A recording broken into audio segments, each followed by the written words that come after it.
Shalom. First and foremost, before I get started, I'd like to give all praises, honor, and glory to where it's due to Yahweh, Bahashem, Yahushai, Bahashem, Rachakwadash, and double honor to the apostles and the elders of Great Millstone who were well and who taught us truth. Today's lesson will be entitled, What are you willing to give up for the Lord? What are you willing to give up for the Lord? Or to throw away, cast out. Because when you come to this truth, there is going to be sacrifices that needs to be made, conforming that needs to be made, a transformation within thy mind that needs to be changed.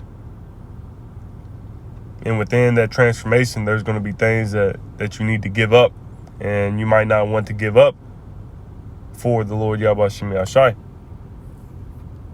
Real quick before we get that, in Luke 14, let's get this. It's like your sinus is still acting up. Romans 12 and verse 1.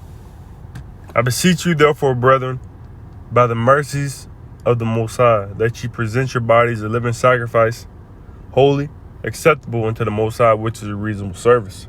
So there's going to be sacrifices that you got to make. You got to present your body a living sacrifice. This is our reasonable service. We're not here to do our will. We're here to do the will of the Father. Verse 2. And be not conformed to this world, but be ye transformed by the renewing of your mind, that you may prove what is that good and acceptable and perfect will of the Most High. It's like, bear with me. Like if somebody pulled up next to me. But, again, verse 2, Romans 12 and 2. And be not conformed to this world, but be ye transformed by the renewing of your mind, that ye may prove what is that good and acceptable and perfect will of the Most High. So when you come into this truth, when you come to serve the Lord, you got to understand that there's going to be a transformation. There's going to have to be a renewal within your mind. Let's go into some of these words real quick. Conformed. It says G4964, to conform oneself, i.e. one's mind and character, to another's pattern. And who's the pattern that we cannot be following after and conforming to? The ways of this world, of the society. Salakia. See what synonyms say. This is G4964. To shape one thing like another and describe what is transitory, changeable, and unsustainable. So it says conform. To fashion alike, to conform to the same pattern. We can't follow after the patterns of this world because, we was once following after the patterns of this world. But once we come to this truth, we got to let go of those patterns and follow after the pattern of Yahweh Shem Yashai. You get that word conform right here. It says to comply with rules, standards, or laws. We're not complying with the standards of this world. The conform, behave according to socially acceptable conventions or standards. Oh, you don't eat pork? No, pork's good. Yeah, we don't eat pork. Well, why not? We're not following after the social, acceptable standards of society, man, anymore. To be similar in form of type, to agree. We can't agree with this world because we was once again living as Gentiles. Let's say times past, I believe.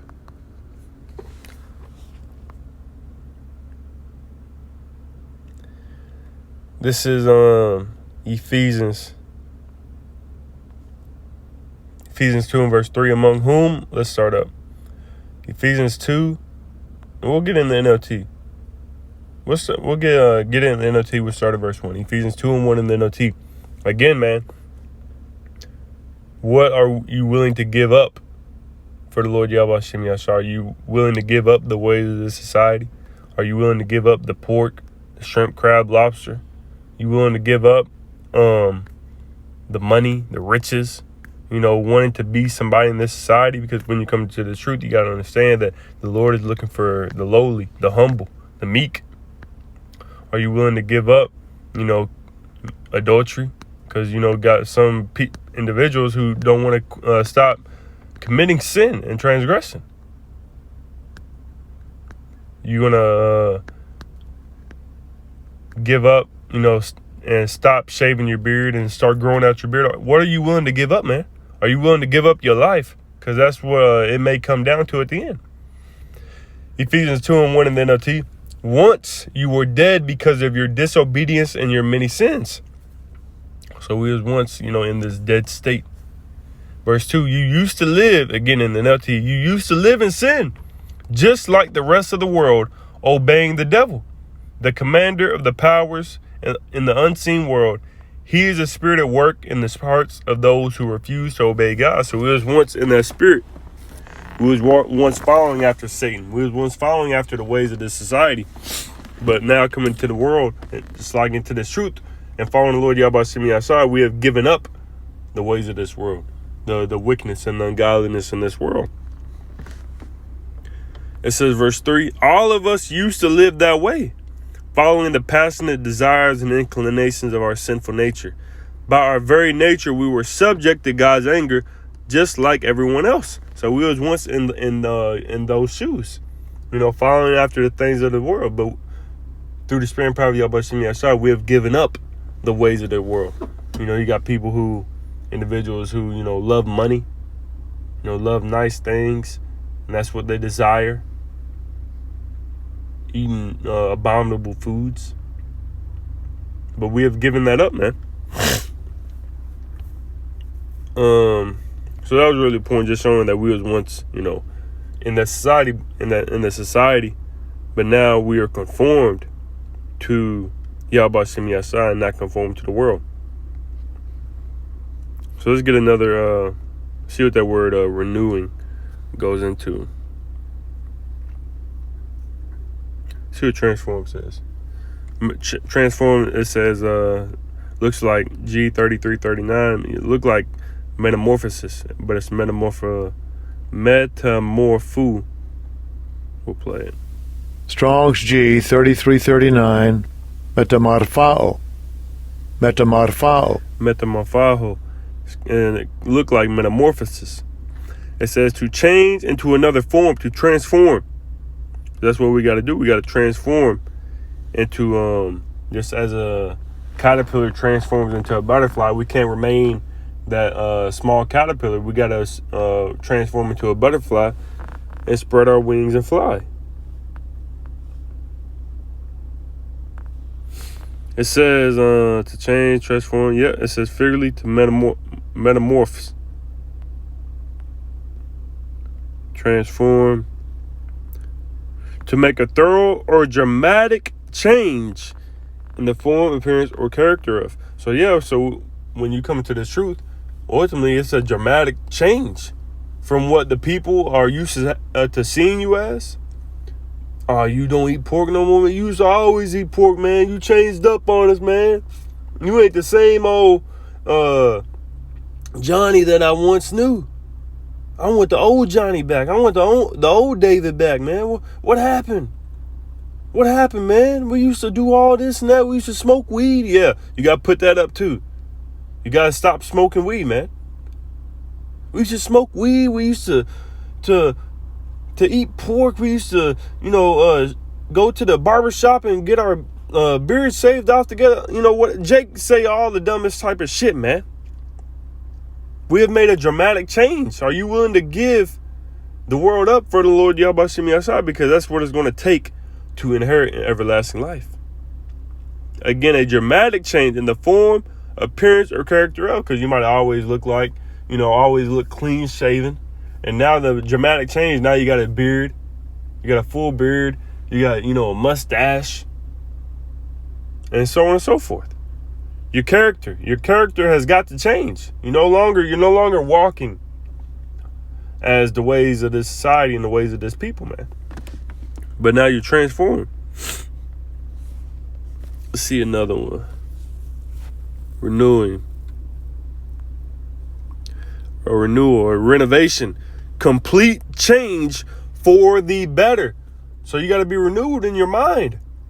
It said, and with this renewing, as it says, it's going to be a complete change for the better. It's not going to be for the worse. It's not going to be for your destruction, but it's going to be for the better, for salvation. That's ultimately why, through the Spirit and power of Yahweh Shemi Yahshai, we have changed. That's why we went through that renewal, that transformation. Renewal, renovation. Let's look up what renovation says. Look up renovation. The action of renovating a building. Modernization, restoration, a makeover. Yeah, repair. Because we're destroyed. When you're not within the Lord, with the Lord Yahweh Shemi Yahshai, you're destroyed. You're dead. Reconstruction, rebuilding, redevelopment, upgrading. So yeah, again, repair. Because what does it say? He that wandereth out of the way of the truth shall remain in the congregation of the dead.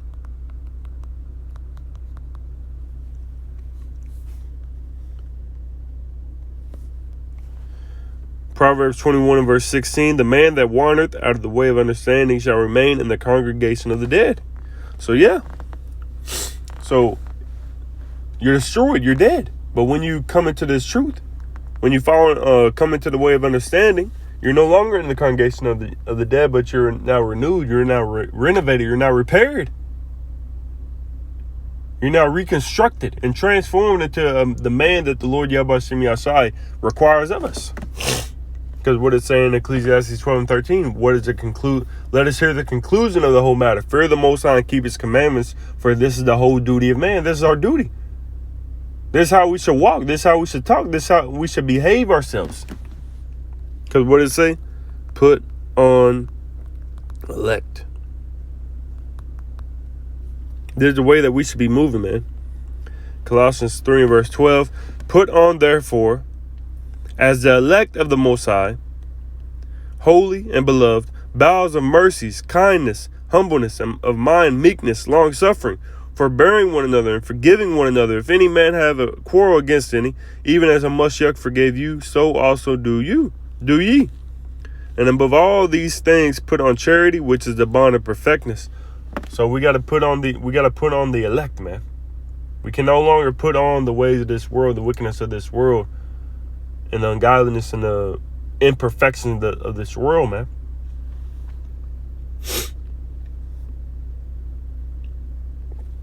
First John 2 and verse 15. It says, love not the world, neither the things that are in the world. If any man love the world, the love of the Father is not in him. So we can't love the things that are in the society and following after the ways. That's not being transformed. That's not being reconstructed. That's not being renewed. That's not being repaired. Verse 16, for all that is in the world, the lust of the flesh and the lust of the eyes and the pride of life is not of the Father, but is of the world. So these things that are within the world that individuals lust after, crave after, strive for, it's not of the Father. It's of the world, man. And we cannot be following after the things of this world, but we got to be transformed, and we got to give these things up for the Lord Yahweh Shemi Yahshai. And for salvation, ultimately, to be saved. Because if you're following after the things of the world and you're loving the world, then the Father is not with you and he's not going to grant you salvation. Verse 17. And the world passeth away in the lust thereof, but he that doeth the will of the Most High abideth forever. You got to do the will of the Most High, because everything else is going to pass away. Are you willing to give this world up? Because the world's going to pass away. And you have individuals who can't give this world up, even though it's going to pass away. And that will be for and to their destruction. So let's go to that Luke now. We'll probably end it off right there. Luke 14 and verse 26. It says, let's see what it says. Yeah, we'll just get 26. Luke 14 and verse 26. If any man come to me and hate not his father and mother and wife and children and brethren and sisters, yet and his own life also, he cannot be my disciple. You go into that word hate is going into to love less. So you got to love these things less. You can't put your father, as it says, your father, your mother, your wife, children, brothers, sisters, and even your own life over the Lord Yahweh Hashem Yahshua. The Lord Yahweh Hashem Yahshua comes first and foremost, and everything else comes later. Because what does it say in Matthew 6:33? Seek ye first the kingdom of heaven and his righteousness, and all these things shall be added unto you. So we seek the kingdom of heaven, then everything's going to be added back unto us doublefold, 100-fold, man. Lord willing, we're part of the elect. Because what does it say in Matthew 24:13? He that endureth unto the end, the same shall be saved. So these are the things that we got to follow after. It's like, let me get a drink of water. Parched.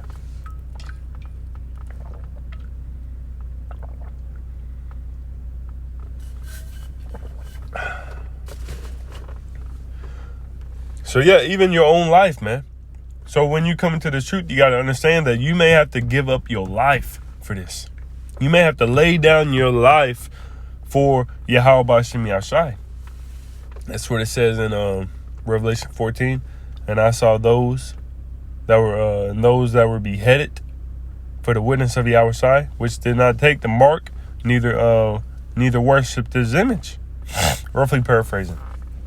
So you got to understand that you may have to give up your own life and be willing to give it up, man, for the Lord Yahweh Hashem Yahshai. What are you willing to give up for the Lord Yahweh Hashem Yahshai?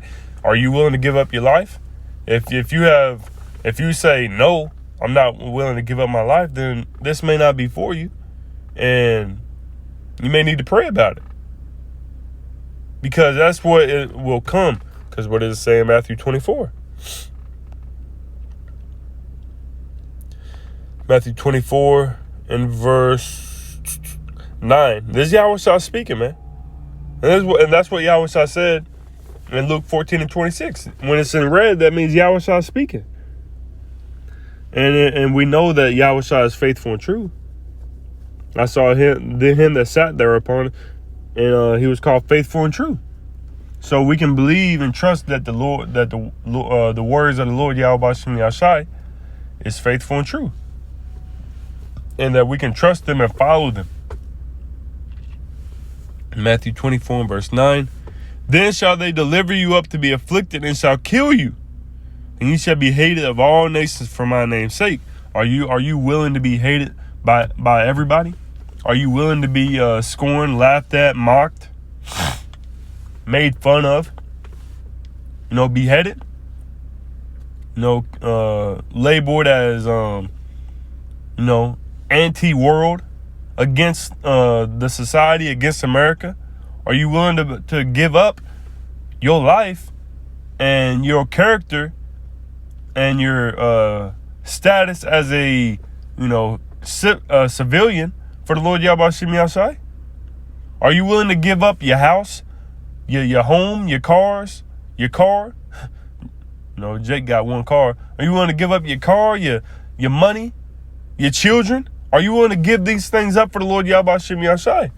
Because your children may not want to follow you. Your wife may not want to follow you.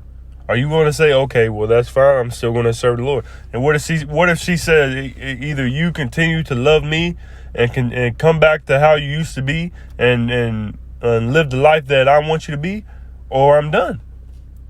Are you going to go back into the world and follow her? Or are you going to follow the Lord Yahweh Hashem Yahshai and trust his plan? These are the things that may arise in, up and coming brother's life. Your family may outcast you. Family may look at you sideways. Are you willing to give that up and your family up for the Lord Yahweh? These are the things that individuals and brothers got to consider. Speaking to myself first and foremost, because it's really when you first come in and really up until salvation, because we're always going to be tempted, we're always going to be tried, we're always going to be going through trials and tribulations to see, are you willing to give this up? Are you willing to stand boldly for me? Because that's what it says in 2nd Ezra. So I saw them that stood so stiffly for the name of the Lord. Are you willing to stand stiffly? In the face of death, are you willing to give it up for the Lord Yahweh Hashem Yahshai? So, Lord willing, this lesson was edifying to the spirit, to the body, to the fold. And before we end it off, I'd like to give our praises, honor, and glory to where it's due to Yahweh, Bahashim, Yahushai, Bahashem, Rachakwadash, and double honors as always to the apostles and the elders of Great Millstone. Until next time, Shalom.